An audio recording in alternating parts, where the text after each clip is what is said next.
നമസ്കാരം. മലയാളി വാർത്തയിലേക്ക് സ്വാഗതം. പിണറായി സർക്കാർ ഈ ഭരണ കാലയളവിൽ നിരവധി വിമർശനങ്ങളിൽ കൂടി കടന്നുപോയിട്ടുണ്ട്.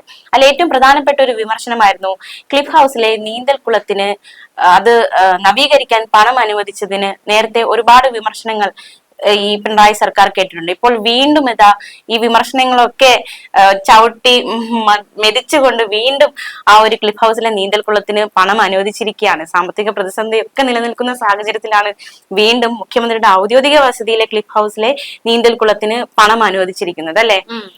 ഇതിപ്പം പറയുകയാണെങ്കിൽ കേരളത്തില് ഏറ്റവും കൂടുതൽ മാതൃകാപരമായിട്ടുള്ള ഒരു മുഖ്യമന്ത്രി എന്നുള്ള ഒരു ആക്ഷേപഹാസ്യത്തിലൂടെയാണ് കാര്യങ്ങൾ പോയിക്കൊണ്ടിരിക്കുന്നത്. കാരണം സാമ്പത്തിക പ്രതിസന്ധി എന്നതിനേക്കാള് ഈ സെക്രട്ടേറിയറ്റിന്റെ മുന്നിലേക്കൊക്കെ പോയി കഴിഞ്ഞാൽ നമുക്കറിയാം, അവിടെ ഒരു വശത്ത് ആശാ വർക്കർമാര് അവര് ചെയ്യുന്ന ജോലിക്ക് മിനിമം കൂലി അനുവദിക്കണം എന്ന് പറഞ്ഞിട്ട് സമരം ചെയ്തുകൊണ്ടിരിക്കുകയാണ്. മറുവശത്ത് CPO വനിതാ ഉദ്യോഗാർത്ഥികള്, അതായത് പഠിച്ച് എല്ലാ ടെസ്റ്റും കഴിഞ്ഞ് അവര് ജോലിക്ക് കയറാൻ ഇനി ആ ലിസ്റ്റില് ഉള്ള ആളുകളെ നിയമിക്കുക എന്നുള്ളത് മാത്രമേ ഉള്ളൂ. പക്ഷെ അതും നിയമിക്കാത്തതിന്റെ ഭാഗമായിട്ട് അവരും സമരം ചെയ്തുകൊണ്ടിരിക്കുകയാണ്.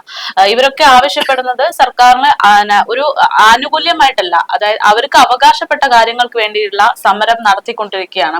അപ്പൊ ഈ രണ്ട് സമരക്കാരെയും എന്തുകൊണ്ട് സർക്കാർ പരിഗണിക്കുന്നില്ല എന്ന് ചോദിക്കുമ്പോൾ ഇതിന് സംസ്ഥാന സർക്കാരിന്റെ ഭാഗത്തു നിന്നുള്ള മറുപടി, നിങ്ങളെയൊക്കെ പരിഗണിച്ചു കഴിഞ്ഞാൽ അല്ലെങ്കിൽ നിങ്ങളുടെ സമരത്തിന് ഞങ്ങൾ ഒരു സപ്പോർട്ട് എന്നുള്ള രീതിയിൽ വന്നു കഴിഞ്ഞാൽ നിങ്ങൾക്ക് സ്വാഭാവികമായിട്ട് നിങ്ങൾ ആവശ്യപ്പെടുന്ന പണം നൽകേണ്ടി വരും. ആ പണം നൽകാനുള്ള സാമ്പത്തിക ഭദ്രത ഇപ്പോൾ കേരളത്തിന്റെ സാമ്പത്തിക മേഖലയ്ക്കില്ല. ഖജനാവില് നൽകാൻ പണമില്ല എന്നുള്ള ഒരു വസ്തുതയാണ് പറയുന്നത്. സത്യമായിരിക്കാം, ഖജനാവിൽ പണം കാണില്ല. കാരണം രണ്ടാം പിണറായി സർക്കാർ വന്ന കാലത്തും ഒന്നാം പിണറായി സർക്കാരിന്റെ കാലത്തും നമ്മൾ കണ്ടതാണ് ഈ പൈസയൊക്കെ എങ്ങോട്ടാണ് പോകുന്നത്, ഏത് രീതിയിലാണ് പോകുന്നത് എന്നത്. അപ്പോ ഇത്തരത്തില് സമരം നടന്നുകൊണ്ടിരിക്കുന്ന സമയത്ത് തന്നെയാണ് ഇപ്പം കഴിഞ്ഞ ദിവസം മുഖ്യമന്ത്രിയുടെ ക്ലിഫ് ഹൗസില് പണം അനുവദിക്കുകയാണ്. എന്തിന്? അവിടെ ഉപയോഗശൂന്യമായി കിടന്നിരുന്ന നീന്തൽക്കുളം നന്നാക്കാൻ വേണ്ടി അല്ലെങ്കിൽ നവീകരിക്കാൻ വേണ്ടിയിട്ടുള്ള പണം അനുവദിക്കുകയാണ്. അതും 4 ലക്ഷം രൂപയാണ് അനുവദിച്ചിരിക്കുന്നത്. 4 ലക്ഷത്തിലധികം രൂപ. അതും 6ാം ഘട്ട പരിപാലനത്തിന് വേണ്ടിയിട്ടാണ് ഈ പണം അനുവദിച്ചിരിക്കുന്നത് എന്നുള്ളതാണ്. സാമ്പത്തിക പ്രതിസന്ധിയാണ് എന്ന് പറയുമ്പോൾ ഒരു നീന്തൽക്കുളം നവീകരിക്കാൻ വേണ്ടി ഇത്തരത്തിൽ പണം കണ്ടെത്താൻ പറ്റുന്നത് എവിടെ നിന്നാണ് എന്നുള്ള ഒരു ചോദ്യമുണ്ട്. എവിടെ നിന്നാണെന്ന് നമുക്കറിയാം, ഖജനാവിൽ നിന്നാണ്. നമ്മൾ ഉൾപ്പെടെയുള്ള ഓരോരുത്തരും നൽകുന്ന ടാക്സിൽ നിന്നൊക്കെയാണ് ഈ പണം കണ്ടെത്തുന്നത്. അതായത് സാധാരണക്കാരന്റെ ആവശ്യങ്ങൾ ചോദിക്കുമ്പോൾ അല്ലെങ്കിൽ പെൻഷൻ തുക ചോദിക്കുമ്പോൾ സാമ്പത്തിക സ്ഥിതി ഇല്ല എന്ന് പറയുന്ന സർക്കാരിന് ഇത്തരത്തിലുള്ള കാര്യങ്ങൾക്കൊക്കെ പണം കണ്ടെത്താൻ പറ്റുന്നുണ്ട് എന്നുള്ളതാണ്. അത് മാത്രമല്ല, ഈ പറയുന്ന മുഖ്യമന്ത്രിയുടെ ക്ലിഫ് ഹൗസ് ഉൾപ്പെടെയുള്ള പല സർക്കാർ മേഖലയിലെ പല കാര്യങ്ങളും ഏറ്റെടുത്ത് നടത്തുന്നത് ഊരാളുങ്കൽ എന്ന് പറയുന്ന ഊരാളുങ്കൽ സൊസൈറ്റിയാണ്. ഈ ഊരാളുങ്കൽ സൊസൈറ്റി എന്ന് പറയുന്ന ആ ഒരു അതോറിറ്റി വർക്ക് ചെയ്യുന്നത് എങ്ങനെയാന്ന് ഏറെക്കുറെയൊക്കെ നമുക്കറിയാം. അതായത് സഖാക്കന്മാരുടെ ഒരു സംഘം തന്നെയാണ് ഇത് എന്ന് പൊതുവെ പറഞ്ഞു കേൾക്കുന്നുണ്ട്. അതായത് സ്വന്തം ആളുകൾക്ക് ജോലി ഉറപ്പാക്കുന്ന ഒരു സംവിധാനമായിട്ട് ഇവിടുത്തെ സംസ്ഥാന സർക്കാർ മാറിക്കൊണ്ടിരിക്കുകയാണ്. നമ്മൾ ഓരോരുത്തരും വോട്ട് ചെയ്ത് നമ്മൾക്ക് വേണ്ടി തെരഞ്ഞെടുത്ത നേതാവാണെങ്കിലും ഇപ്പോ സ്വന്തം കുടുംബത്തിന് അല്ലെങ്കിൽ സ്വന്തം ആളുകൾക്ക് വേണ്ടി മാത്രമായിട്ട് പ്രവർത്തിക്കുന്ന ഒരു സർക്കാരായിട്ട് മാറിക്കൊണ്ടിരിക്കുന്നു എന്നുള്ളതാണ്. അതിന്റെ ഏറ്റവും വലിയ തെളിവാണ് ഇതിപ്പോ 6ാമത്തെ തവണ നീന്തൽക്കുളത്തിന് വേണ്ടിയിട്ട് പണം അനുവദിച്ചുള്ള റിപ്പോർട്ട് കഴിഞ്ഞ ദിവസം പുറത്തു വന്നു. പക്ഷേ ആശമാരുടെ സമരം തുടങ്ങി ഒരാഴ്ചക്കുള്ളിലാണ് PSC ആളുകളുടെ ഉദ്യോഗസ്ഥരുടെ അതായത് PSC അംഗങ്ങളുടെ ശമ്പളം വർദ്ധിപ്പിച്ചു, അതായത് ലക്ഷങ്ങളോളം വർദ്ധിപ്പിക്കുന്ന ഒരു തീരുമാനം ഉണ്ടായത്. അപ്പൊ ഈ സമരം ചെയ്യുന്നവരെയൊക്കെ പരിഗണിക്കുന്നില്ല എന്നതിനേക്കാൾ ഉപരി അവർക്ക് അപമാനിക്കുന്ന തരത്തിലാണ് സർക്കാരിന്റെ പോക്ക് എന്നത് പറയേണ്ടിയിരിക്കുന്നു. നമ്മുടെ ഒരു തവണ മാത്രം കേരളം ഭരിച്ച ഒരാളല്ല മുഖ്യമന്ത്രി പിണറായി വിജയൻ എന്ന് പറയുന്നത്. അതായത് കൃത്യമായിട്ടുള്ള അനുഭവ സമ്പത്തുള്ള ഒരു വ്യക്തിയാണ്. എന്നിട്ട് പോലും രണ്ടാം ഭരണകാലത്തും സർക്കാരിന് ഈ സാമ്പത്തിക ഭദ്രത മാറ്റാൻ ഈ സാമ്പത്തിക ബുദ്ധിമുട്ട് മാറ്റാൻ സാധിച്ചിട്ടില്ലെങ്കിൽ അത് സർക്കാരിന്റെ പിടിപ്പുകേട് കൊണ്ട് തന്നെയല്ലേ. ഈ പറയുന്ന നവകേരള സദസ് പോലെയുള്ള ഒരുപാട് പരിപാടികൾ മുഖ്യമന്ത്രി പിണറായി വിജയന്റെ നേതൃത്വത്തിൽ നടക്കുകയുണ്ടായി. എന്തിനാണ്? സാമ്പത്തിക ഭദ്രത ഇല്ലായിരുന്നെങ്കിൽ എന്തിനാണ് ഈ ഒരു പരിപാടിയൊക്കെ നടത്തിയിരുന്നത്? അതൊന്നും നടത്താതിരുന്നെങ്കിൽ ഈ ഏറെക്കുറെ മുഴുവനായിട്ടൊന്നും നമ്മുടെ കേരളത്തിന്റെ ഈ സാമ്പത്തിക പ്രതിസന്ധി ഒന്നും മാറ്റാൻ കഴിഞ്ഞില്ലെങ്കിലും ഒരു പരിധിയിലെങ്കിലും നിയന്ത്രിക്കാൻ പറ്റുമായിരുന്നല്ലോ. പക്ഷെ അത് ചെയ്തില്ല. അതുപോലെ തന്നെ ഈ പറയുന്ന നവകേരള സദസ്സൊക്കെ നടത്തിയത് എന്തിനാണെന്ന് ഇവര് പറയുന്നത്, ഇതിനു മുമ്പുള്ള കോൺഗ്രസ് നേതാവായിരുന്ന നമ്മുടെ മുൻ മുഖ്യമന്ത്രിയായിരുന്ന ഉമ്മൻചാണ്ടി സർക്കാരിനെ പോലെ തന്നെ ആളുകളെ അറിയാൻ വേണ്ടി, ആളുകളെ ഏറ്റവും അടുത്ത് ചെന്ന് കണ്ട് അവരുടെ പ്രശ്നങ്ങൾ പരിഹരിക്കാൻ വേണ്ടിയിട്ടൊക്കെയാണ് നവകേരള സദസ്സ് നടത്തിയതെന്നായിരുന്നു മുഖ്യമന്ത്രി പിണറായി വിജയൻ ഉൾപ്പെടെയുള്ള ആളുകൾ പറഞ്ഞത്. പക്ഷേ ഇന്നും പരിശോധിച്ചാൽ അറിയാം, ആ നവകേരള സദസ്സിൽ നൽകിയിട്ടുള്ള പല പരാതികളും ഇന്നും പരിഗണിക്കപ്പെട്ടിട്ട് പോലുമില്ല. അത് തീർപ്പാക്കി എന്നതല്ല, അത് പരിശോധിച്ചിട്ട് പോലുമില്ല എന്നുള്ളതാണ്. പിന്നെ എന്തിനാണ് ഒരു വലിയ ഒരു സംഘം അല്ലെങ്കിൽ മന്ത്രിസഭ എല്ലാവരും മന്ത്രിമാരെല്ലാരും കൂടെ ഒരു യാത്ര നടത്തുന്നതിന് ഖജനാവിൽ നിന്ന് പണം എടുക്കുന്നത് എന്നുള്ളത് ആവർത്തിച്ച് ചോദിക്കേണ്ടി വരുന്ന ഒരു സാഹചര്യമാണ്. പ്രത്യേകിച്ച് മുഖ്യമന്ത്രിയുടെ പേരിൽ അല്ലെങ്കിൽ മുഖ്യമന്ത്രിയുടെ മകളുടെ പേരിലൊക്കെ ഇപ്പോൾ എത്ര വലിയ വിവാദങ്ങളൊക്കെ നടന്നുകൊണ്ടിരിക്കുന്ന ഒരു സാഹചര്യമല്ലേ. ഇപ്പൊ ഈ ഒരു പിണറായി വിജയൻ മുഖ്യമന്ത്രി ആയതിനു ശേഷം, അതായത് ഈ ഒരു സർക്കാർ വന്നതിന് ശേഷം ഈ നീന്തൽക്കുളം നവീകരിക്കുന്നതിനും പരിപാലിക്കുന്നതിനും വേണ്ടി 1/2 കോടിയോളം രൂപയാണ് ഇതിനകം ചെലവിട്ടിരിക്കുന്നത്. മാത്രമല്ല ക്ലിഫ് ഹൗസിൽ കാലിത്തൊഴുത്ത്, ലിഫ്റ്റ് ഇതൊക്കെ ഘടിപ്പിക്കാനും നിർമ്മിക്കാനും ഒക്കെ പണം അനുവദിച്ചത് വലിയ വിവാദമായതാണ്. നീന്തൽക്കുളത്തിന് തന്നെ പണം നൽകിയത് വലിയ വിവാദമായതാണ്. അതിനിടയിലാണ് വീണ്ടും അനുവദിച്ചിരിക്കുന്നത്. അപ്പൊ അത് ശരിക്കും ഒരു സർക്കാരിനെതിരെ വീണ്ടും ഒരു ആയുധം പ്രതിപക്ഷത്തിന് അല്ലെ കിട്ടിയിരിക്കുന്നു എന്ന് വേണമെങ്കിൽ ഇത് ഏകദേശം 2016 കാലഘട്ടം വരെ ഉപയോഗശൂന്യമായിട്ട് കിടക്കുന്ന ഒരു നീന്തൽക്കുളമായിരുന്നു. ഇത് നിർമ്മിച്ചത് കോൺഗ്രസ് സർക്കാരിന്റെ കാലത്താണെന്നൊക്കെ പറയുന്നുണ്ട്. അപ്പം ആ സമയത്ത് ഇതിനെതിരെ സംസാരിച്ച ആളുകൾ തന്നെയാണ് ഇപ്പം കേരളം ഭരിച്ചുകൊണ്ടിരിക്കുന്നതും ഇത് നവീകരിച്ചുകൊണ്ടിരിക്കുന്നതും. അപ്പം ഈ ഒരു വിഷയവുമായി ബന്ധപ്പെട്ട റിപ്പോർട്ട് പുറത്തു വന്നപ്പം കമന്റ് ബോക്സ് ഒക്കെ കണ്ടാൽ അറിയാം ഇവരൊക്കെ പറയുന്നത്, അതായത് ആ സമയത്ത് പല ആളുകളും ഇത് പട്ടിയെ കുളിപ്പിക്കാൻ വേണ്ടി മാത്രം ഉപയോഗിക്കാൻ പോകുന്ന ഒരു നീന്തൽക്കുളമാണ് എന്നുള്ള രീതിയിൽ ഹാസ്യരൂപേണയും പരിഹാസവും ഒക്കെ ആയിട്ട് പറഞ്ഞിരുന്നു.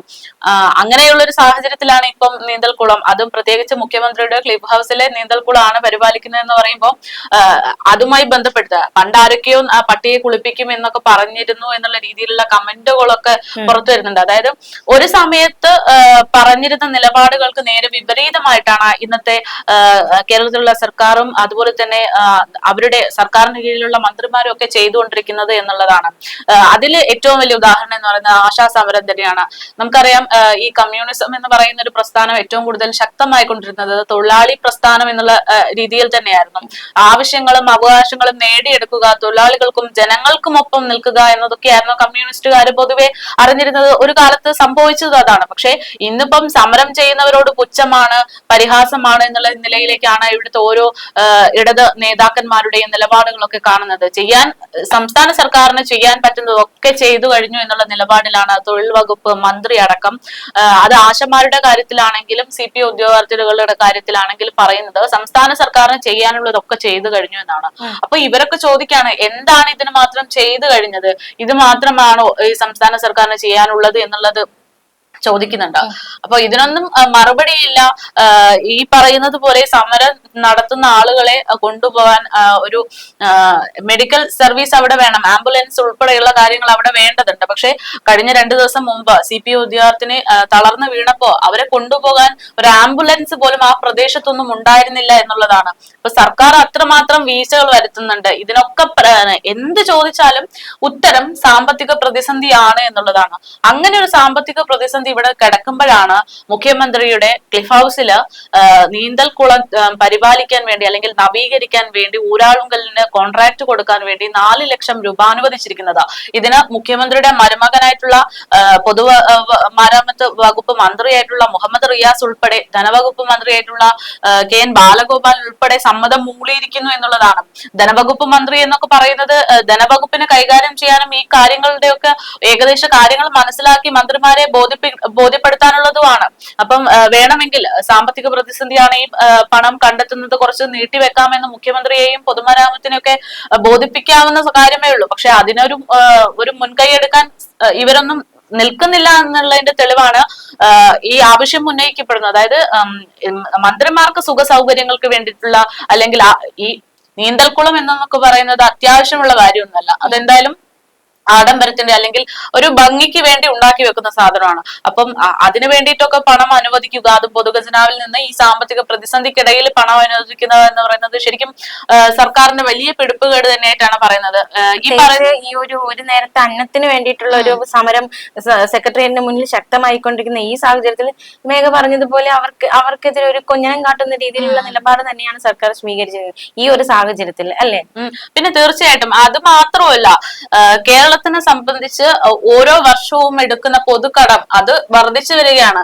ഇത്തവണയും അനുവദിച്ചതിനേക്കാൾ കൂടുതൽ കടമെടുക്കാൻ പറ്റുമോ എന്നുള്ള അവസരങ്ങൾ നോക്കി നടക്കുന്ന ഒരു സർക്കാരാണ് നമുക്ക് മുന്നിലുള്ളത്. ഞാൻ മുമ്പ് പറഞ്ഞതുപോലെ ഭരിക്കാൻ അറിയാത്തതോ അല്ലെങ്കിൽ ഭരിക്കാൻ പരിശീലനം ഇല്ലാത്തതോ ആയിട്ടുള്ള ഒരു സർക്കാരല്ല നമുക്ക് മുമ്പിലുള്ളത്. 2 തവണ കേരളം ഭരിച്ചൊരു സർക്കാരാണ്. ഇനി ഈ ഒരു വർഷത്തിനുള്ളിൽ അവസാനിക്കാൻ പോകുന്ന സർക്കാരാണ്. അപ്പം മുന്നോട്ടേക്കുള്ള കാര്യങ്ങൾ തീരുമാനിക്കണമെങ്കിൽ ഈ പ്രാവശ്യം ചെയ്യുന്ന കാര്യങ്ങൾ എന്തായാലും ജനങ്ങൾ പരിഗണിക്കും. ഇപ്പം മുഖ്യമന്ത്രി പിണറായി വിജയൻ എന്ന് പറയുമ്പോൾ തന്നെ ആളുകൾക്കൊരു വെറുപ്പ് തോന്നി തുടങ്ങുന്ന ഒരു സാഹചര്യത്തിലേക്കാണ് കാര്യങ്ങൾ പോകുന്നത്. കാരണം ഈ ഒരു മുഖ്യമന്ത്രി മാത്രം വിചാരിച്ചാൽ ഇത്തരത്തിലുള്ള പ്രശ്നങ്ങളൊന്നും ഉണ്ടാകില്ല എന്നുള്ളത് നമുക്കറിയാം. പക്ഷെ ഇങ്ങനെയുള്ള ഓരോ കാര്യങ്ങൾ തീരുമാനിക്കുമ്പോഴും ഒരു സജഷൻ എങ്കിലും മുഖ്യമന്ത്രിയുടെ ഭാഗത്ത് നിന്നുണ്ടായിരുന്നുവെങ്കിൽ ആ കാര്യത്തിൽ അവരൊന്ന് പുനർചിന്തിക്കുമായിരുന്നല്ലോ. എങ്കിലും തീരുമാനത്തിലേക്ക് എത്തുമ്പോൾ ആളുകൾക്കും കൂടെ അത് സ്വീകാര്യമാകണം. കാരണം പൊതുജനങ്ങൾ എന്ന് പറയുന്നത് ഈ മന്ത്രിമാരുടെ ആവശ്യങ്ങൾക്ക് വേണ്ടി അല്ലെങ്കിൽ മന്ത്രിമാർ പറയുന്നത് മാത്രം കേട്ട് ജീവിക്കാനുള്ളതല്ല. ജനങ്ങളുടെ ആവശ്യങ്ങളെല്ലാം ഏകോപിപ്പിച്ചുകൊണ്ട് ജനങ്ങളെ എല്ലാവരെയും ഒറ്റക്കെട്ടായി മുന്നോട്ട് കൊണ്ടുപോകാൻ വേണ്ടിയിട്ടാണ് ഒരു ജനാധിപത്യ രാജ്യത്ത് ഒരു മന്ത്രിയെ കൊണ്ടും ഒരു മുഖ്യമന്ത്രിയെ കൊണ്ടും ഒക്കെ ഉദ്ദേശിക്കുന്നത്. പക്ഷെ അത് ഇന്നിപ്പോ നോക്കുമ്പോൾ കാണാൻ പറ്റുന്നില്ല എന്നുള്ളതാണ്. അതിന്റെ ഏറ്റവും വലിയ തെളിവാണ് മുഖ്യമന്ത്രിയുടെ മകളുമായി ബന്ധപ്പെട്ടുള്ള മാസപ്പടി കേസും അതുമായിട്ട് ബന്ധപ്പെട്ടുള്ള നടപടിയൊക്കെ. ലാവ്ലിൻ കേസിനെ കുറിച്ചൊക്കെ നമുക്കറിയാം. വർഷങ്ങളോളമായിട്ട് ആ കേസ് മാറ്റി വെച്ചുകൊണ്ടിരിക്കുകയാണ്. അതായത് മുഖ്യമന്ത്രി പിണറായി വിജയൻ മന്ത്രിയായിരുന്ന സമയത്ത് ഉണ്ടായ ഒരു കേസ്, അത് മുഖ്യമന്ത്രിയായി 2 തവണ ഭരണത്തിൽ നിന്ന് ഇറങ്ങാൻ പോകുന്ന സമയത്ത് പോലും ആ കേസ് ഇതുവരെ പരിഗണിക്കപ്പെടുന്ന പോലും ഇല്ല എന്നുള്ളതാണ്. അതേ രീതിയിൽ തന്നെയാണ് മുഖ്യമന്ത്രിയുടെ മകളുമായി ബന്ധപ്പെട്ടുള്ള ഈ മാസപ്പടി കേസും പോയിക്കൊണ്ടിരിക്കുന്നത്. അതിപ്പോ നോട്ടീസ് അയച്ചിരിക്കുകയാണ് ഹൈക്കോടതി മുഖ്യമന്ത്രിക്കും അതുപോലെ തന്നെ വീണ വിജയൻ മകൾക്കും. മാസപ്പടി ഇടപാടിൽ CBI അന്വേഷണം ആവശ്യപ്പെട്ടുള്ള ഹർജിയിലാണ് ഹൈക്കോടതി ഇത്തരത്തിൽ നോട്ടീസ് അയച്ചൊരു നടപടി സ്വീകരിച്ചിരിക്കുന്നത്. മാധ്യമ പ്രവർത്തകനായ അജയനായിരുന്നു ഇവർക്കെതിരെ ഹർജി നൽകിയത്. മുഖ്യമന്ത്രിക്കും മകൾക്കും പുറമെ CMRL അധികൃതർക്കും കോടതി നോട്ടീസ് അയച്ചിട്ടുണ്ട്. ഇങ്ങനെ നോട്ടീസ് അയക്കുന്നു അല്ലെങ്കിൽ മുഖ്യമന്ത്രിക്കെതിരെയും മകൾ വീണ വിജയനെതിരെയും ഒക്കെ അന്വേഷണം നടക്കുന്നു എന്നുള്ളതൊക്കെ 1-2 ദിവസത്തെ ഹെഡ്ലൈൻ അല്ലാതെ ഇതിനൊരു നടപടി ഉണ്ടാകുന്നില്ലല്ലോ. ഈ മാസപ്പടി കേസ് എന്ന് പറയുന്നത് എത്ര വർഷമായിട്ട് ചർച്ച ചെയ്തുകൊണ്ടിരിക്കുക, നമ്മൾ ചർച്ച ചെയ്യുന്നു എന്നല്ലാതെ കൃത്യമായിട്ടുള്ള ഒരു തീരുമാനം അതിൽ ഉണ്ടാകുന്നില്ല. അതൊക്കെ തന്നെയാണ് അന്വേഷണം പുരോഗമിച്ചുകൊണ്ടിരിക്കാൻ. അതന്നെ, അന്വേഷണം പുരോഗമിക്കുന്നു എന്ന് പറയുമ്പോൾ ഇതൊക്കെ പെട്ടെന്ന് കണ്ടെത്താൻ അല്ലെങ്കിൽ തീരുമാനം എടുക്കാൻ പറ്റുന്ന കാര്യങ്ങളാണ്. എങ്കിൽ പോലും എന്തുകൊണ്ട് ഈ അന്വേഷണം പൂർത്തിയാകുന്നില്ല? അത് ഈ പൊസിഷനിൽ നിൽക്കുന്ന ആളുകളുടെ ഒരു പിൻബലവും അവർ നടത്തുന്ന ഇടപെടൽ കൊണ്ട് തന്നെ ആയിരിക്കില്ലേ. ലാവ്ലിൻ കേസ് ഇതുവരെ തെളിയിക്കപ്പെട്ടിട്ടില്ലല്ലോ. അപ്പം എല്ലാം പോകുന്നത് ഒരേ വഴിക്ക് തന്നെയാണ്. ഇതൊക്കെ ബാധിക്കുന്നത് ജനങ്ങളെയാണ് എന്നുള്ളതാണ്. അതായത് പൊതുഖജനാവിൽ നിന്നുള്ള പണം തന്നെയാണ് പല രീതിയിലും ഇത്തരത്തിൽ വിനിയോഗിക്കപ്പെടുന്നത്, പല ഭാഗത്തേക്ക് പോകുന്നത്. അതിന്റെ ഏറ്റവും വലിയ അടുത്ത ഉദാഹരണമായിട്ട് ഇപ്പോൾ മുഖ്യമന്ത്രിയുടെ ക്ലിഫ് ഹൗസിലെ നീന്തൽക്കുളം മാറിയിരിക്കുന്നു എന്ന് മാത്രമാണ്. ഇതിപ്പം 6ാമത്തെ തവണയാണ് നവീകരണത്തിന്റെ പേരിൽ 4 ലക്ഷം രൂപ അനുവദിച്ചിരിക്കുന്നത്. 1/2 കോടിയോളം രൂപ പൊട്ടിച്ചു. അതും ഈ 2ാം പിണറായി സർക്കാരിന്റെ കാലത്തിൽ ഏറ്റവും കൂടുതൽ നവീകരണത്തിന് പൈസ ചെലവാക്കി എന്ന് പറഞ്ഞിട്ടും ഈ നീന്തൽക്കുളം നിൽക്കുന്നുണ്ട്. നീന്തൽക്കുളം മാത്രമല്ലല്ലോ, ക്ലിഫ് ഹൗസിൽ ഇത്തരത്തിൽ പ്രത്യേകിച്ച് ആവശ്യമില്ലാത്ത ഒരുപാട് കാര്യങ്ങളുണ്ടല്ലോ. കാലിത്തൊഴുത്തും ക്ലിഫ് ഹൗസിലുള്ള സാധനമാണ്. അവിടെ ആരെങ്കിലും പശുവിനെ വളർത്താൻ പോണുണ്ടോ? ഇതൊക്കെ എന്തിനാണ് എന്നെങ്കിലും അറ്റ്ലീസ്റ്റ് അപ്പൊ ആളുകൾ കാണുമ്പോൾ വലിയ രീതിയിലൊന്നും പൊതുജനങ്ങൾക്കൊന്നും കാര്യങ്ങൾ മനസ്സിലാവില്ല. അതായത് സാധാരണപ്പെട്ട ആളുകൾക്ക് ഇപ്പം വലിയ ടേംസും വലിയ കണക്കുകളൊന്നും പറഞ്ഞു കഴിഞ്ഞാൽ മനസ്സിലാവില്ല. ഈ വലിയൊരു സംസ്ഥാന സർക്കാരിനെ സംബന്ധിച്ച് നമ്മളൊരു കാര്യത്തിനെ കുറിച്ച് ചോദിക്കുമ്പോൾ അതിന് ഒരുപാട് ലിസ്റ്റുകളും, അത് പാസ്സായി, അത് ഇങ്ങോട്ട് പോയി, അത് അങ്ങോട്ട് പോയി, അതിന് ഇത്ര രൂപ ചെലവിട്ടു, അതിന് ഇത്ര രൂപ സംസ്ഥാനം തന്നു, ഇത്ര രൂപ കേന്ദ്രം തന്നു എന്നൊക്കെ പറഞ്ഞ് വലിയ ലിസ്റ്റും കാര്യങ്ങളും ഡീറ്റെയിൽസും ഒക്കെ തരും. അതൊരു സാധാരണക്കാരനെ കാണിച്ചു കൊടുത്താൽ അത് അയാൾക്ക് മനസ്സിലാകണമെന്നില്ല. പക്ഷെ ക്ലിഫ് ഹൗസിൽ എന്തിനാണ് കാലിത്തൊഴുത്ത് എന്ന് ചോദിച്ചാൽ അത് സാധാരണക്കാരന് മനസ്സിലാകും. കാരണം അത്രമാത്രം സിമ്പിൾ ആയിട്ടുള്ള ഒരു വിഷയമാണ് അത്. അതിന് പോലും സർക്കാർ ഇത്തരത്തിൽ ഇങ്ങനെ പണം കണ്ടെത്തിക്കൊണ്ടിരിക്കുകയാണ് എന്നുള്ളതാണ് വിരോധാഭാസം. എന്തായാലും കേരളത്തിന്റെ സാമ്പത്തിക പ്രതിസന്ധി ഉണ്ട് എന്ന് പറയുന്നത് അത് ജനങ്ങൾക്ക് മാത്രം ബാധകമായിട്ടുള്ള കാര്യമാണോ എന്നുള്ള ഒരു സംശയം ഇപ്പോ ഉയരുന്നുണ്ട്. അതിന്റെ ഏറ്റവും വലിയ തെളിവാണ് ഈ ക്ലിഫ് ഹൗസിലെ നീന്തൽക്കുളം. അതുപോലെ തന്നെ മാസപ്പടി കേസിൽ നമ്മൾ വരുമ്പോൾ മാസപ്പടി കേസിൽ SFIO അന്തിമ റിപ്പോർട്ടിൽ തുടർ നടപടി സ്വീകരിക്കുന്നതിന് വിലക്ക് ഏർപ്പെടുത്തിയിരിക്കുകയാണ്. മുഖ്യമന്ത്രിക്കും മകൾക്കും താൽക്കാലിക ഒരു ആശ്വാസം എന്ന് നമുക്ക് പറയാം അല്ലെ. ഈ കേസിൽ നിലവിലെ സ്ഥിതി തുടരാൻ ഹൈക്കോടതി നിർദ്ദേശിച്ചിട്ടുണ്ട്. CMRന്റെ ഹർജി ഫയലിൽ സ്വീകരിച്ച ഹൈക്കോടതി കേന്ദ്ര കമ്പനികാര്യ മന്ത്രാലയത്തിന് നോട്ടീസ് അയച്ചിട്ടുണ്ട്. എന്തായാലും സമൻസ് അയക്കുന്നത് തൽക്കാലം തടഞ്ഞുകൊണ്ട് 2 മാസത്തേക്ക് തുടർ നടപടികൾ പാടില്ല എന്നും കോടതി വ്യക്തമാക്കിയിട്ടുണ്ട്. അപ്പോ ഒരു വശത്ത് മാസപ്പടി കേസ് ഇങ്ങനെ മുറുകിക്കൊണ്ടിരിക്കുകയാണ് അല്ലെ. അപ്പൊ എന്തായാലും എന്തൊക്കെയാണ് ഇനി രാഷ്ട്രീയ കേരളത്തിൽ മാറി മറിയാൻ പോകുന്നത് എന്നൊക്കെ കാത്തിരുന്ന് കാണാം.